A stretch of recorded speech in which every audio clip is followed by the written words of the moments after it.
they found an old magical watch. As soon as they turned its dial, a bright flash appeared, and suddenly all three were transported to a strange magical world, where the sky changed colours, the trees glowed, and everything felt mysterious.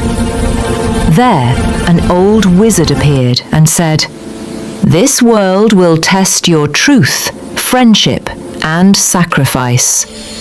If you succeed, you will return home." The first test was truth. Sarah honestly confessed her inner fear, and a magical gate opened. Around every corner. What was that? The second test was friendship. When they got trapped in forest vines, Arman bravely saved Sarah. The final and hardest test was sacrifice.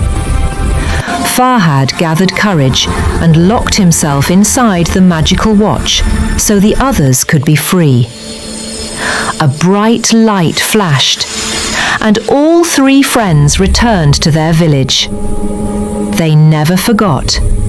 Truth, friendship, and sacrifice are the greatest powers of all.